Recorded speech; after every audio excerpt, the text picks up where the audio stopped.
Henry Winkler, come on. Come on. I am so happy to be here. How are you? We're so happy to have you. Can I ask you a question? Is it all right if you shoot me like from here up? I don't want to hold my stomach in while we're talking. You guys got that? You guys got that? Okay, we're good. We're good. I had chicken pot pie for lunch. You know what I mean? It's reconstituting itself right now. How are you? We're in the same boat. I had 3 plates of French fries, so we're good. We're good. Yeah, I had to leave the French fries behind. Henry, I have Tell to me. say it's an honor to have you here. Do you balk at the term legend at the word legend because I think you are a legend? Okay, and I'm very happy that you do, but I don't think of myself as a legend. I am a guy. I grew up in this city. I grew up on 78th Street, the same apartment and school that Hank Zipser goes to and lives in. And I'm just doing what I love to do. I don't think that's a long-winded answer, isn't it? I don't think of it. Okay, let's see a show of hands. Am I a legend? Yes. Okay, I don't balk at it. I think you walked right into that one. I did. Let's talk about this is the 3rd book in the series that you and Lynn Oliver have been putting together. Okay, right? I don't mean to correct you. Oh, please do. Is that okay? Yeah. This is the 33rd book. Wait, 33rd? 33rd. And there are Hank Zipsers. He's in the 4th, 5th, and 6th grade. And then we wrote four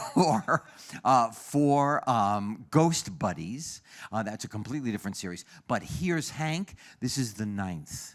That's the 9th. It's the 9th, and there will be 12. And I'm going to write the 12th with Lynn when we get back to L.A. I'm really sorry. I was way off on that one. No. You know what? Off. You gave me the opportunity to tell the story. How did this start? How did writing these books start for you? That is such a good question. I have no idea.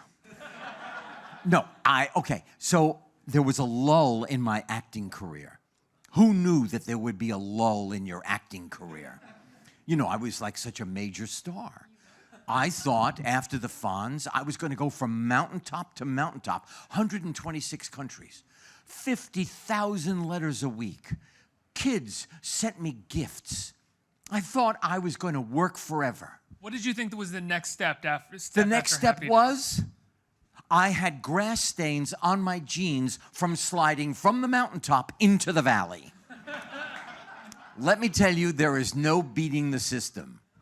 You know, I was on a hit show, and then I didn't work for about 10 years, and that's when I started to produce and to direct. And then I started acting again, and now I'm having an unbelievably good time.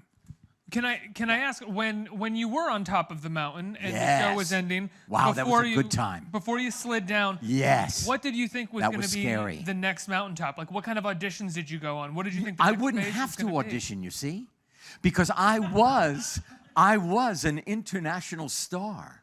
You know, I was like that guy who does the car commercial, who does the leisure, you know, the leisure suit. I was walking on air. I was just the coolest guy, and then I had to audition. And I still audition to this day. Really? I'm doing a brand new show on HBO with Bill Hader starting in March. Oh, that's right, the one that Bill directed and produced right. and directed and wrote. I can't wait for this. Tell me about it. Oh, my God, he is amazing. Bill Hader, if you ever get a chance to work with him, is amazing. He is Gary Marshall, Bill Hader, Mitch Hurwitz, Adam Sandler, all of these men I've worked with, they are brilliant people. Don't you wish you were me? No, so he is delectable. He's a family man. He is the voice of Mr. Peanut. He is brilliant, and all effortlessly. He does it effortlessly. Well, you wear a lot of hats as well. As you said, you started directing and producing. Mostly, I wear fishing hats. I love to fish. Where do you normally fish? We fish in Idaho. My wife is a great fisher person too. We fish in Idaho, in Montana, in Wyoming. I have been to New Zealand. Here's the greatest thing about being a celebrity. You get called up, and they say, would you like to go to New Zealand for 10 days You can bring your son. We'll outfit you, and you fish for trout. I said yes. What was that for? Fly Fishing the World, a television show that no longer exists. But wow, did I have a good time. I really did. Let's talk about the Anything. That lull. You said, how did I start writing? Yeah, I know. We just went on from there. Yeah, we went on from there. I started writing because someone introduced me to Lynn Oliver. We met for lunch. We hatched Hank Zipser. And I went to an agent, who is now my agent, Esther Newberg. She said yes. She got 5 offers. 3 said no, 1 said maybe, and 1 said you can do 4, because you're a celebrity, 4 novels. And now we have written 33. Yeah. Yeah. Let me ask, what is your and Lynn's process for each book? Okay. I drive to her office from my home, and we write every book in her office, and I don't know what I'm going to write that day. I think to myself, oh my goodness, I don't know what I'm going to say, what's going to come. And then I get there, we schmooze, we have coffee. She has a little vanilla in hers, but you know, I like to be specific. And then we start writing. I talk, she types. Then she types, she has an idea, I wait. Then she reads it to me, and then we argue over every word. And then she has a Snapple because she says I drive her to drink. To drink sugar, to drink a Snapple. She drinks, yeah. And then after about 3.5 months, we have a book. Wow. And I thought that I could not write a book. I thought I was stupid.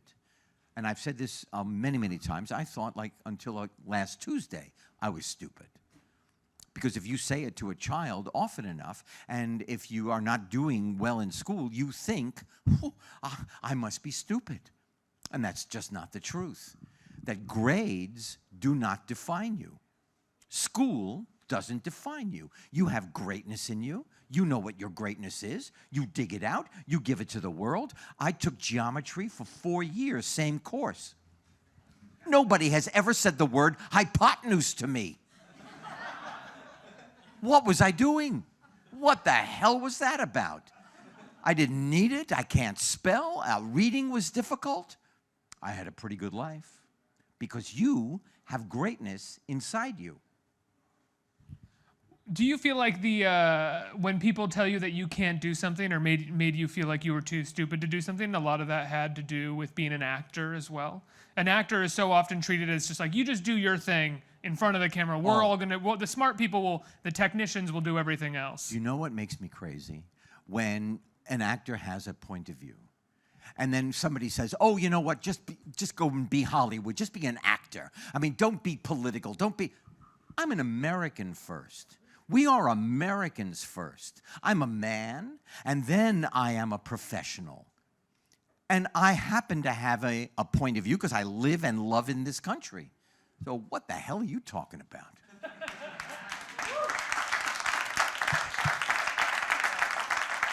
I had this exact same conversation with someone earlier today, an actor, and they were saying so many people forget that the majority of actors are working class people. They do a job and they collect a paycheck and they go home and take care of their family. You are so correct. I am lucky, I am blessed. Only 1% of card-carrying actors really make a living. They are our waiters and our delivery people and people who serve us all the time. Underneath those uniforms is an artist waiting to be found. So I'm so lucky. I never take that for granted. Now, after having written so many books, do you and Lynn sort of have a comfort zone every time you sit down to write a book, or is every time the same sort of struggle, the same sort of process? It is the same struggle, same process, because each story is different, even though the characters are similar. And I remember what it was to be 8 years old. I remember what it was not to be able to read off the page, not be able to figure out math, not be able to spell. Do you know that I use the word schedule a lot in my emails? Well, here's my schedule. Here I am. I cannot spell schedule. I am 71. You would think by now I've either memorized the word or I can sound that mother out. And I have it typed above my computer, and I have to look at it every day. So when we're writing, you come up to a point in the story where I want it to go one way and Lynn wants it to go the other, and we struggle to figure out where exactly that story is going. And now the book, I thought Is this interesting? Yeah? Okay. I thought of this because you were just talking about spelling and Yes. trouble with that. The book is in a special font, right? Okay, this is amazing. Here's Hank, and this is the 9th. This is called Always Watch Out for Flying Potato Salad. Hank goes with his mom to the deli that she owns because he goes to take your kid to work day. And he's so frightened because he can't take orders because he can't spell. And he's not sure that he's very good at remembering what people want because everybody wants blueberries on their pancakes and someone chocolate chips, and he gets all confused. So I have no idea what the question was. I have gotten completely lost. The special font that the book... The special font yes. in the book helps me read. Special font? Yeah, it's called dyslexia. Yes, dyslexia. Yeah. Because I am dyslexic. Yeah. A dad in Holland thought it up, created it. He's a graphic artist. His children have learning challenges. 1 out of 5 kids in the world have learning challenges. You know, no matter where I go, when I talk to kids and I ask them from kindergarten to the 12th grade, and I say, okay, anybody know what they're great at? Every child in that room, 500 kids at a time, know exactly what they're great at. I'm great at logarithms. I said, that is wonderful because I don't know what that is. I'm great at art. I'm great at soccer. I'm great at making friends. They all know our job is to make sure that we help those children meet their destiny. I believe I was born to be an actor. Those children were born to make something wonderful on this earth. We must make sure they meet that goal. Absolutely. Absolutely. I'm going to ask nothing to do with the font.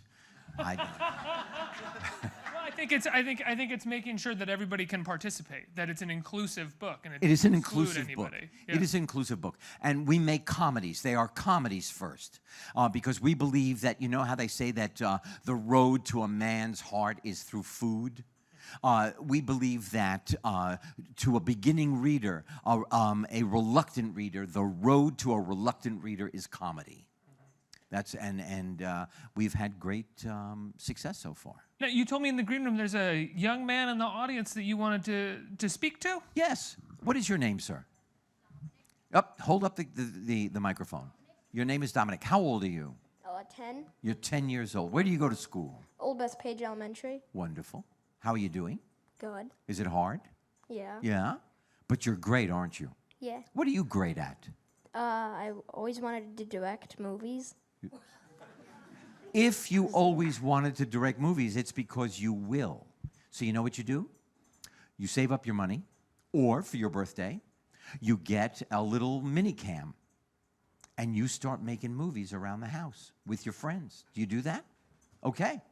And that is you're on the road to becoming a director. Do you have a question? What are you most proud of in your career? I will never tell you. No, I'm kidding. I jest. Do you know what I'm most proud of? Outside of my children, and all of my children are learning challenged. One is a director of movies. Knew he wanted to do that at 10. Hello? My daughter was the last person in her 2nd grade class to learn to read. She is then a teacher, now a full-time mom, and our oldest son is an executive. right? Unbelievable. The proudest thing, besides my children and my grandchildren, that these books exist. The first time I saw a book with my name on it, I picked it up, I rubbed it on my body, I smelled it, I bit it, I couldn't believe it. I love these books. I never thought I could do it, and I did. Can I ask you a question about your early days as an actor? Thank you, Dom. Great question. Can I ask you a question? Is that your wife sitting next to you? No? No. Who's that? My sister. Your sister. What is your name? Yeah? Meg. Maddie? And what grade are you in? Meg, 8th. 8th grade. Wonderful. You go to the same school? The middle school. Oh, where? Where? Matlin. Nice. Long Island. Yeah. Very happy to see you. You've got a beautiful family. Yeah. Is that your older sister? Oh, it's your mom. Yeah. Okay. Henry, question for you about your early days as an actor. Yes. I feel like maybe you've told this story before, but right. I haven't heard it, and I'm kind of curious. What was your audition for Happy Days like? Okay. And does it stick out to you at all, or It anything? does. It does, because Happy Days changed my life. I got to be there. I love those people. I love what happened during those 10 years. The audition. When I was younger, I had very little sense of self. I bought into the fact that I was stupid. My parents called me stupid. My teacher, Miss Adolph, who is in the Hank Zipser books, she called me stupid. You take it along with you. I'm 27 years old when I audition, and I'm nervous, and I'm not really, but I changed my voice, and I changed my body. And then all of a sudden, I just read the script, and I just made it up. And then I was finished, and I threw the script up in the air, and I sauntered out of the room. And then they called me 2 weeks later on my birthday, October 30th, 1973. And they said, "Would you like to play this part?" I said, "Hey, when I'm not wearing the jacket, when I'm home, who do I have to be cool for? You let me show the emotional side of this guy, I'll do it." Where I got the nerve to talk to this man this way, I don't know. But it's true. Then I had to go back and audition again for the late, great Gary Marshall. They plucked my unibrow, which hurt. That took about 2 hours. They put me in a T-shirt, jeans, and a McGregor golf jacket. Very hard to be cool in a golf jacket. I went back in, and this time I convinced Gary I would be okay. And I had 6 lines to begin with, and the rest is history. Wow. Yeah. But I had to change my voice. When I would play a character as Henry, using Henry's voice, trying to access Henry, I was so closed off emotionally, so scared and lacking in confidence that I wish I could do some of those roles again, because I never really gave them justice. It's true. So when you think back on them, you see them as sort of one. Personally, I don't see them this way, but you personally see them as one note and sort of lacking in dimension because you weren't willing to be vulnerable. Not willing. I was unable to connect with how I felt inside and the job I was doing. I was not able to make that leap. There are some people like Anthony Hopkins, Ryan Gosling, who meld, Jack Nicholson, who meld who they are and who they're playing so that there is no distance between the two. I strove to get there. That said, I don't think Anthony Hopkins can do a Fonz. I think he could do anything, really. If he can make Westworld interesting, he can do anything, I think. What was the first project that you started producing when you felt like you were in a lull in terms MacGyver. of roles? MacGyver. Yeah, 1983, I think we started doing MacGyver.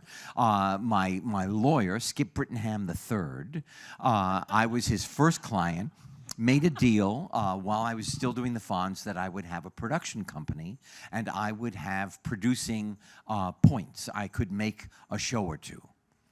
And one of the shows that I did with my then partner, John Rich, who has since passed away, well, the first thing we did was MacGyver.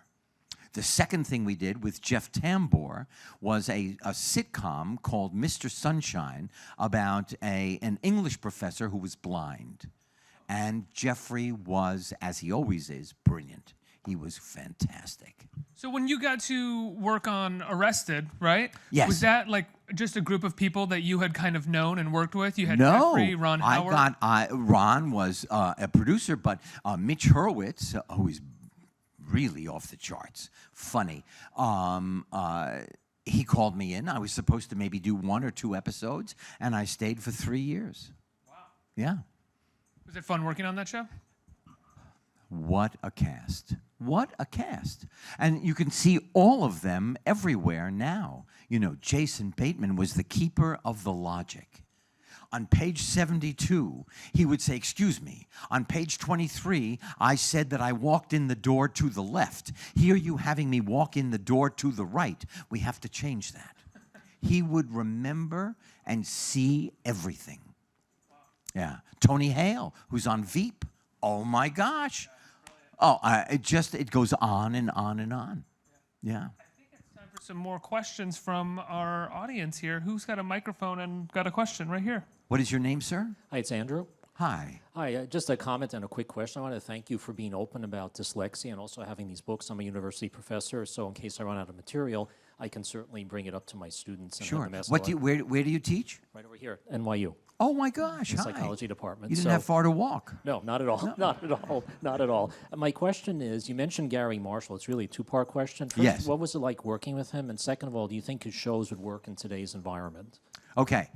One of the reasons that he made Happy Days in the 50s, he put it in the 50s, was to make it timeless so that the show would work anywhere from now until the end of time. So I think it would. Number 2, he had 21 writers. He had the at 21-year-olds up to 77-year-olds. So that every character and all of humanity was covered. He had some joke writers, he had story writers, it was amazing. I would have a problem. I couldn't do a scene. We would call Gary down. Gary came down. He was allergic to 134 things. This man was a sickly man with a brilliant brain. And I'd say, Gary, I can't do it. I don't know how to work it. He'd go, all right, wait a minute, I'll figure. And then he would tilt his head and 55 solutions would fall off the top. And then I had a problem because every one of them was brilliant. Now I had to pick one that out of the blue. And it worked. He was loyal. He was a gorilla. I went up to him. I got my first gig traveling to Little Rock, Arkansas for their newspaper. I was going to go to Little Rock to make an appearance there at the mall. My first job away from the set of Happy Days. And he was introducing the guest cast at the end of the show. And I walked up and I said, Gary, hurry up, because I have to fly. You know, I have to go. And he went like that. And then I went back and everything. He put down the microphone when he was done. He came up, grabbed me by the shirt, pushed me against the wall, and said, I was introducing the guest cast. They have every right to be introduced like you. Don't ever interrupt me again. I said, Gary, I'm going to sit here. I'm not going to say a word. Call me when you need me. Hello. I learned to be an executive producer from Gary Marshall. I can't even tell you. He was like a dessert you never wanted to finish. So you learned, you went on to grab people by their shirt. And I never grabbed them by their shirt, but I did knock on their door if they didn't come out of a trailer. Oh, yeah. And I would say, hey, let's compare careers. Okay, so I need you to get out of your trailer right now because there are a lot of people waiting for you. Wow. Like a crew. That's unbelievable that that happens. I mean, that people do that, because I've been on film sets before, and the crew is waiting. You are burning money. I mean, it strikes me as one of those things where you have to be either so used to a film set and take it for granted so much that you would allow that to happen as a hold it up for yourself. You don't take anything for granted. That person who would do that is just so narcissistic that they might be president of the United States.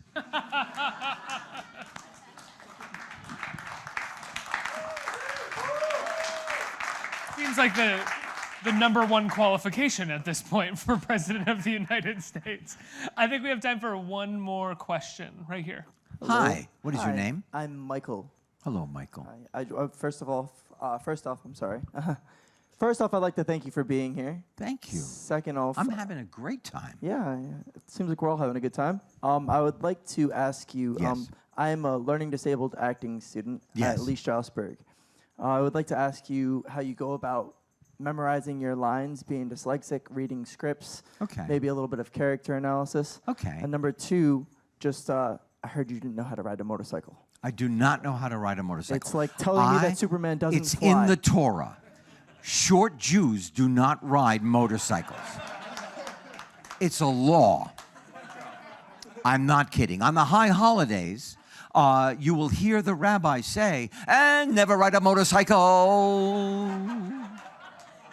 That was worth it. I'm sorry. Okay, so how do you learn your lines? Everybody has their own way. What I did was I would read the script one word at a time. That way, I didn't leave any words out because my eyes would leave words out. They would transpose words. It was my brain and my eyes do not get along. They're still arguing. You would highlight it with yellow, okay, with a yellow marker, which I always carry with me because you never know when someone's going to hand me a script. No, you highlight. And then you read it over and over again, even if it is difficult. You push yourself and you read it over and over again. For me, I could not read, but I could memorize very quickly. And once I knew the words, and once you know the logic, why am I saying what I'm saying?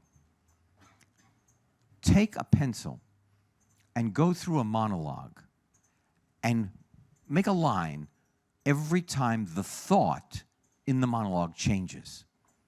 And that will give you chunks, logical, emotional chunks to help you learn music. Listen to music that is emotionally correct for the monologue you're listening to. You play the music while you're learning the speech. And when you give the speech, when you do the audition, when you do the play, you hear the music in your head, which helps you build the emotion and makes you a fuller actor at the moment. Is that good? Okay. What was Can I get my $100 now? Or- You just got a master class, bro. No. What's been your most challenging part of your career? Like the role. Producing. Producing is the most difficult for me. I don't always get the business of it. I depend upon the kindness of strangers. The most difficult role was when I played Scrooge for the television movie on ABC called The American Christmas Carol. First of all, I started at 2:30 in the morning, and I would get makeup on until 10 o'clock in the morning to be 80 years old. I also was completely petrified to play Scrooge because so many actors before me did the character and were brilliant at it. I never believed in myself that I could do it until I got the makeup on and my body changed. And then a voice came, and I started to talk, and he came out, Scrooge. that was the most difficult. Yeah. I have to let you go. Is always watch out for the flying potato salad. Are people watching in New York City right now? I sure as hell hope so. Yeah. Can I just say, on Saturday, if you're in New York, on Saturday, tomorrow, Lynn and I will be at Wonder of Books, 18 West 18th Street. 18 West 18th Street at 1 o'clock, and we're going to sign books, and we'll read from the book, and we'll laugh together. We'll show pictures. We'll hug. Bring me a cupcake. And the book is on shelves now, right? People can pick up the book. Came out 2 days ago. Here's Hank. Here's Hank. Always watch out for the flying potato salad. I would. On shelves now. Henry Winkler, everybody. Henry Winkler.